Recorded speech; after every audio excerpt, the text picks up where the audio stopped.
Texas at Dodger Stadium. Oz and Holland. There's a drive. Deep to right. Rocket finish. First career walk-off home run for Eric Hosmer. Arrieta strikes out Granderson. 8 strikeouts for Jake. The inning comes to an end. The Dodgers don't score. Number 9 for Arrieta. There is Yu Darvish. Here's a pitch to Goldschmidt. Swung on and missed strike 3.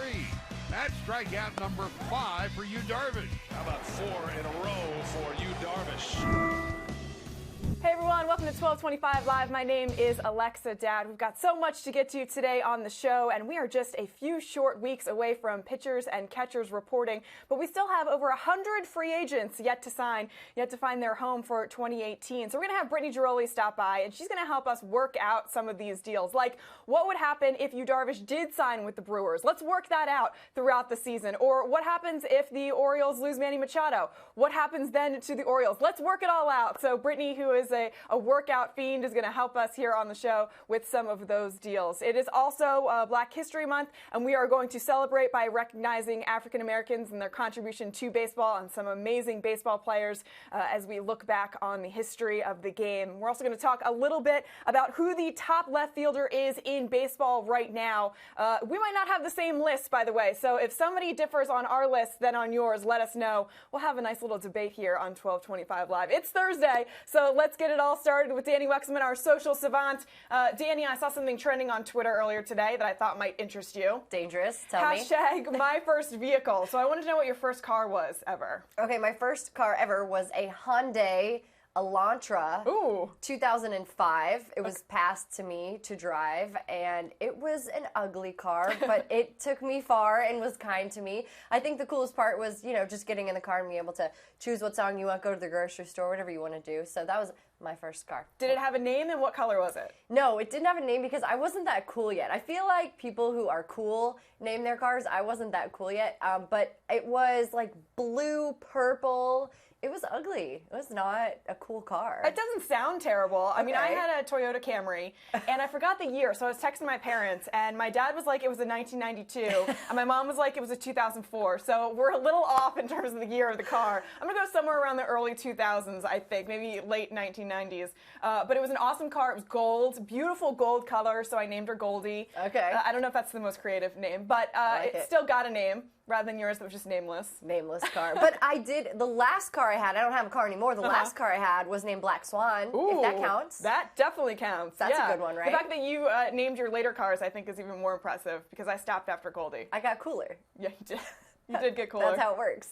All right, Dani, we're talking about MLB Pipeline that have put out the top 10 prospects at each position. So piggybacking off that, we are picking the best baseball player at each position. Today we're doing left field. Give me your top left fielder in baseball right now. Okay, so listen, Andrew Benintendi is the guy that I'm going to go with. First of all, Andrew Benintendi, I'd like to give you your Players Weekend nickname. It's going to be Eggs and Benny, not just Benny, okay?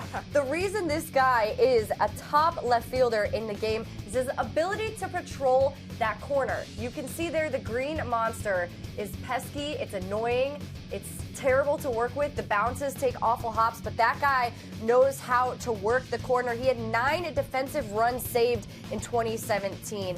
And also the saying goes, new do, new you. He's rocking a new haircut in 2018 as well because you can see there he knows how to work the bat. He knows how to patrol the outfielder. He was second in the season in Rookie of the Year voting behind Aaron Judge. He had 20 home runs.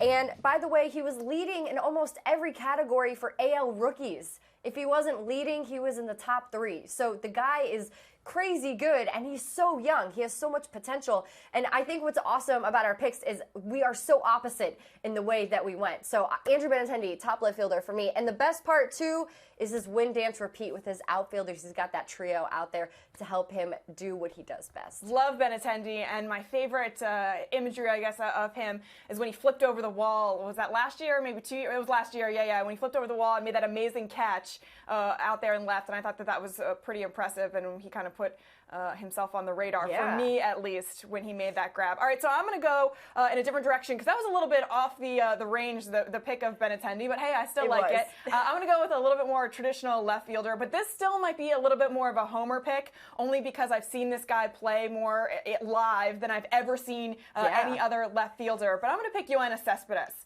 And I think Yoenis Cespedes, Yo knows, is one of the best left fielders in the game. By the way, if you have not got the chance to see him live in person, you might not fully appreciate this pick, but you should not only appreciate this pick, but go see him live.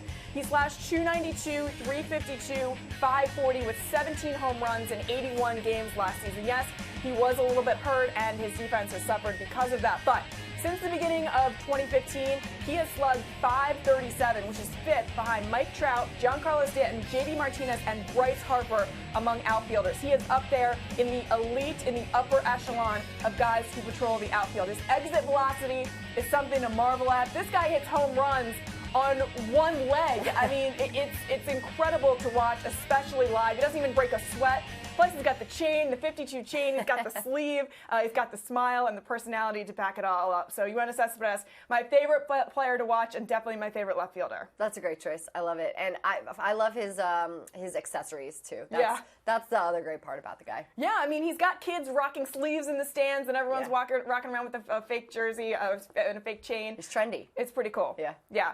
All right, yesterday we had an announcement that every MLB stadium was going to participate in expanding the netting, which I thought was really important to protect everyone sitting out there in the stands. This is from MLB Commissioner Rob Manfred, who said providing baseball fans with a variety of seating options when they come to the ballpark, including seating behind protective netting, is important.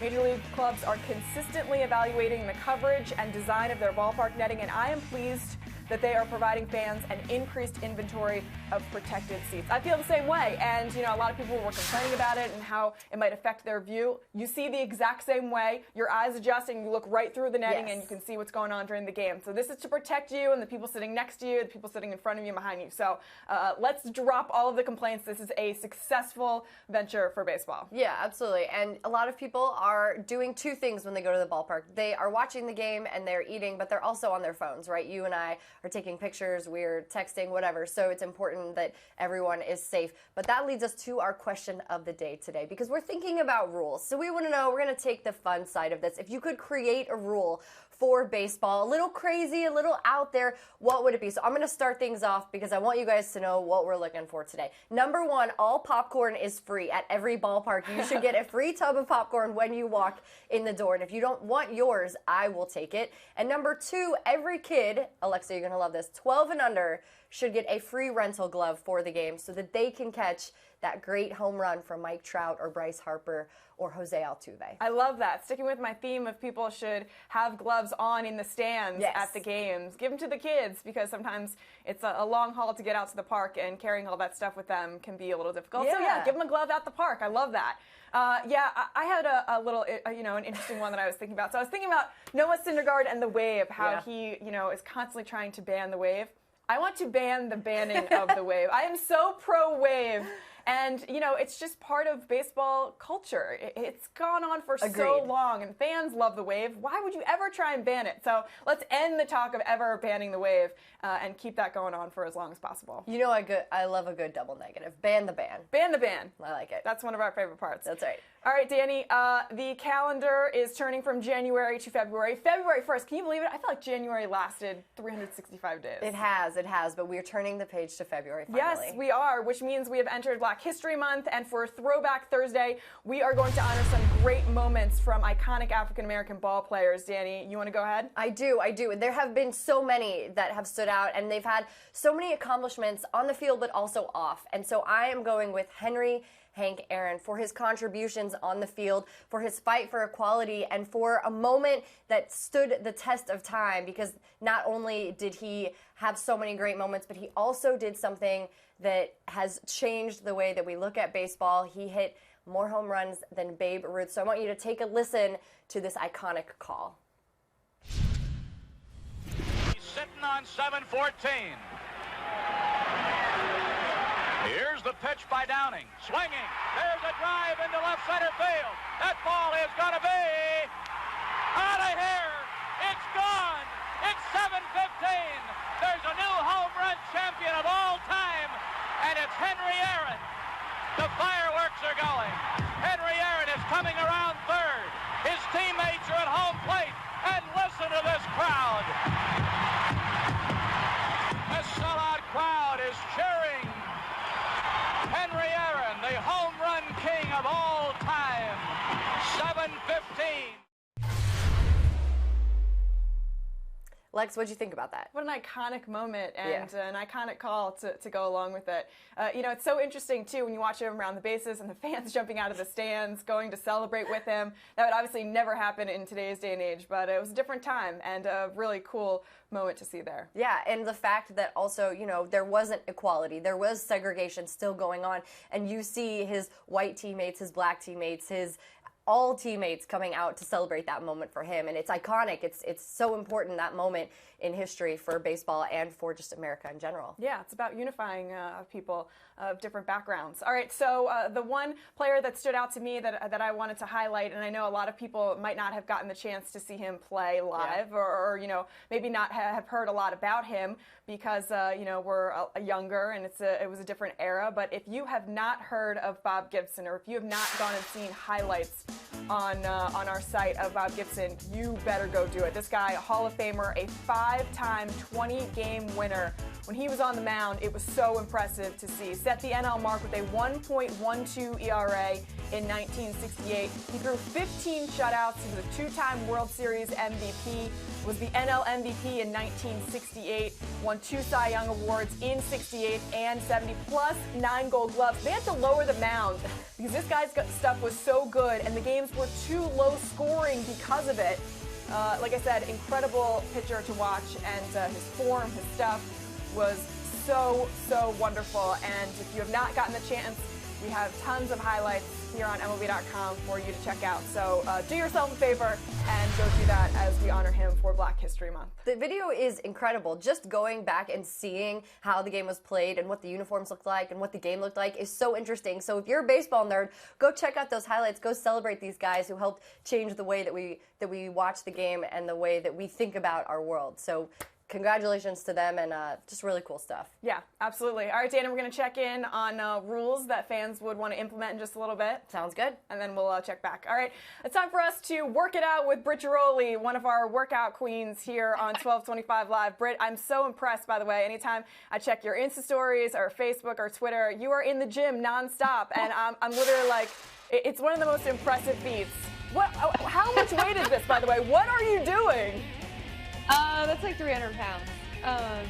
Yeah. So, I mean, in the off season, right, I got to get in shape. The players got to get in shape because when we go to spring training, Alexa, the greatest cliche of all is that they are in the best shape of their lives. So I'm just trying to make sure that I, in fact, am in the best shape of my life, like all these guys alleged to be on the first day of camp. You look like you're in the best shape of your life. What's your workout routine like today? You doing leg day? What's on the docket?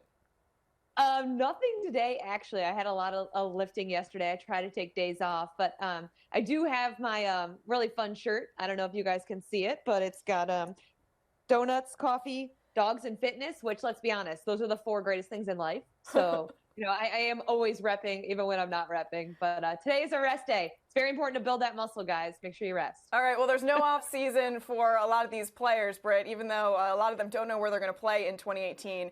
So let's start with Yu Darvish and work out some of these deals. The Brewers have added some nice pieces this offseason, but to be honest, they'd love to add Yu Darvish to that rotation, and they've got the payroll to be able to do it. If Yu Darvish is to join the Brewers, how would this season essentially work out for this team? Okay, so here's my concern with Yu Darvish and the Brewers. Now, on paper, I think it's a great idea. It's a great move. He's certainly the best arm available. But I think a long-term deal would raise questions about, 1, how many good years he has left, and 2, put a young Brewers team in win-now mode. That Miller Park is now nicknamed Homer Dome. Darvish is a guy who certainly has given up long balls over his career. I do think there's enough talent, even without Jimmy Nelson, who they think is going to be gone till June, to fill that rotation. I just think when you go out and you sign Darvish, you're making a huge financial commitment. You're really in that win-now mode. I think it's going to hamper a Brewers team that is built to be good this year, but they're really built to contend in 2019 and beyond. I'm worried if they go out and they sign him, will it hamstring them from making another move a year or two down the road when they really are ready to win now? I think they might be smarter to get a cheaper option or even to wait around until the trade deadline, see where they're at, and see if they can make an impact move there. Yeah, I feel like a lot of Brewers fans might be getting a little bit ahead of themselves because the organization is saying we're all in. But like you said, yeah, they've got these guys who, are still going to be good year in and year out. So they do have a little bit of time to bide here before they are officially all in. All right, let's talk about JD Martinez to the Red Sox, which was pretty much a foregone conclusion when we started the offseason. We're still waiting to figure out exactly where he goes. Let's say he signs with the Red Sox. Let's just go ahead and assume that that's the situation. He's signing with a team that hit the fewest amount of home runs in the American League, and now he has to compete with Giancarlo Stanton and Aaron Judge. How does this work out for a Red Sox team that's looking to win their third division title in a row? Well, I still think the Yankees are a better team. And the Yankees, by all accounts, are looking at another starting pitcher. We know about the big moves they made, right? The Red Sox, as you mentioned, they struggled with home runs. They also just struggled as a lineup in general to be clicking. I don't know if David Ortiz was really the glue who kind of held it together over the last few years, but they just looked really lost a lot of times at the plate. So certainly adding that back to their lineup makes them better, but I don't think it automatically gives them the division. I think the Yankees, when you look at Aaron Judge, another year of him, people forget he was a rookie last year. He's going to come back and be even better than going out and getting Stanton, who by all accounts is one of the best players, if not the best player in the National League. I still think you have to put the Yankees up top. Obviously, if the Boston was to go out and to make that move, I'd probably put them second. It would really make the AL East interesting, but I still like New York's chances on paper. All right, sounds good. How about Eric Hosmer? His agents are pushing for a contract of more than 7 years, and we'll see if he gets it in this climate. But so far, long-term deals have come to him in the form of offers from the Padres and the Royals. Let's go ahead and assume that he re-signs with the Royals. Do you feel like this works out between the Royals and Eric Hosmer? Well, it certainly works out for Eric Hosmer, but here's my question. Do those long-term deals ever really work out for the club? Really, no. You'd be hard-pressed to find a deal over 6 years where you're like, you know what, that team really got their money's worth. Now, look, I understand he's a young free agent. He's 28 years old. He's beloved in Kansas City. He's a community guy. He's a guy who's known for his leadership. So I think they'd be paying for all of those things when they factor that in. One, for Kansas City, they're going to have to move a lot of money to be able to sign a guy like that. So I think it's a deal that certainly would work out for Hosmer. Royals fans would probably give a guy like that who's part of so many good memories in helping resurrect that organization. You'd have to think he'd have a longer leash if he does start to decline later in that deal. So I would like to see that happen. I think it'd be cool. I'm always a fan of players staying with those original organizations as long as they can. I just don't think in any way, shape, or form is an 8-year deal, which is apparently what he's after, something that's good for a club. I just don't think you could commit as a club beyond 5 or 6 years. You have no clue where you're going to be as an organization. All right, speaking of former Royals who are now free agents and looking for a new home, Mike Moustakas still needs a home, and the Yankees need a third baseman, but we're not sure if they're going to be willing to commit that kind of salary to Mike Moustakas. So they might be looking at, let's say, Todd Frazier. But if the option does come down to it, how do you think this works out in terms of finding a third baseman for the Yankees?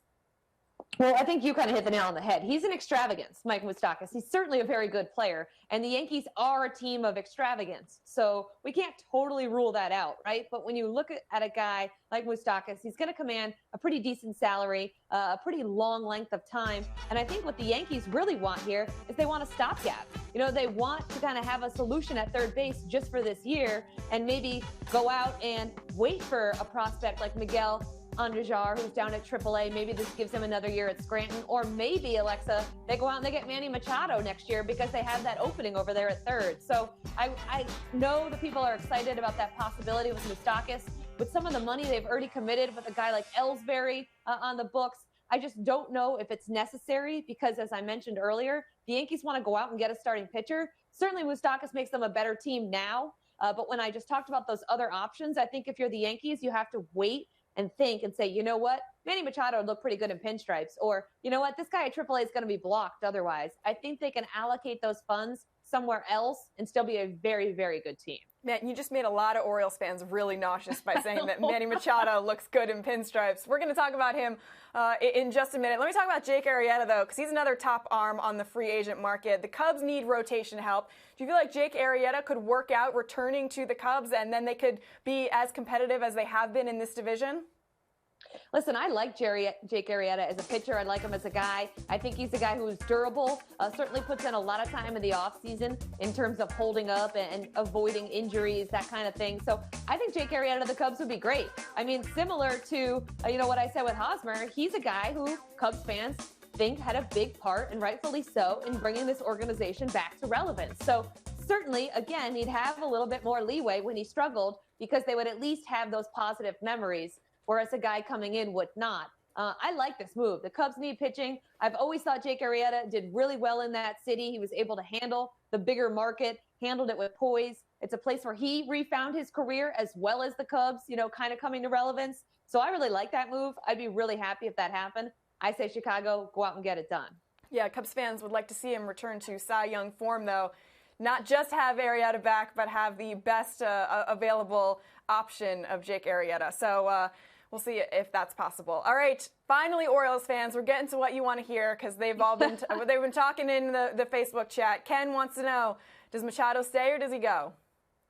No, he goes. 100% he goes. 99.99, whatever that is, he goes.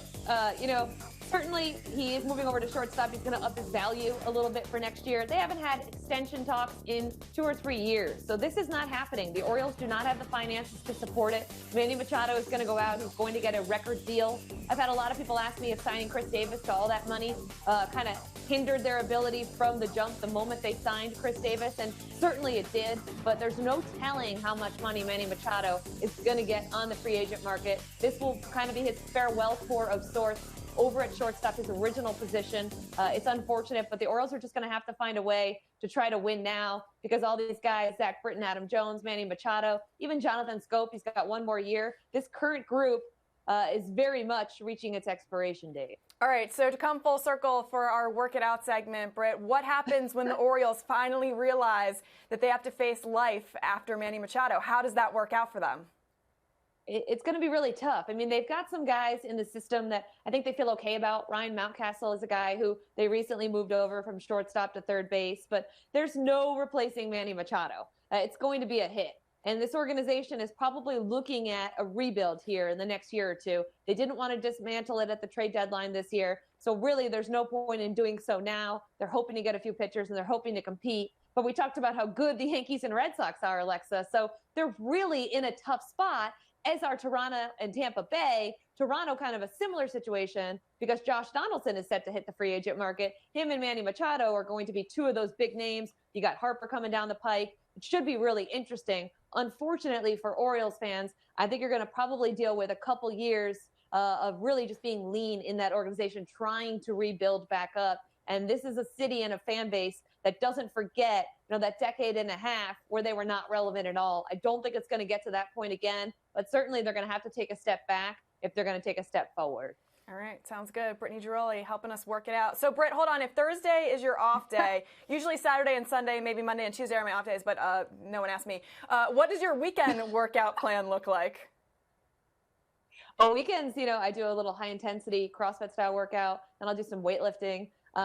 Sunday is usually core, and I go swimming on Sunday. So it's kind of like let my body take a little bit of a break, Alexa? So got to get ready. Florida, dresses. You got to immediately be in summer wardrobe season. You know how that is. You've been layering up all winter, eating all that extra food. You got to get ready for the summer. Yeah, unfortunately, I don't know what that's like, Britt. I'm just here in the studio, just continuously eating donuts. I'll stick with the donuts and the dog's pillars of your shirt. That's my favorite part. Solid. I like it. Britt, thanks for joining us. Really appreciate it. Thanks, Alexa. Take care. Danny, I feel like you're in the same boat as I am, right? We're down with the dogs and the donuts. Dogs and donuts for sure. The workout is like We'll take a couple classes every now and then, but man, she is committed. I'm very impressed. It is actually really impressive how committed she is to that. But she does it for the both of us. Of course, yeah. She does enough exactly for everyone. Yes. All right, now we got something we want to show everyone from one of baseball's biggest pranksters. Yeah, that's right. So we've seen this before, Kenta Maeda doing what he does best, and I think that we're going to see even more of it in 2018. Check it out. Okay.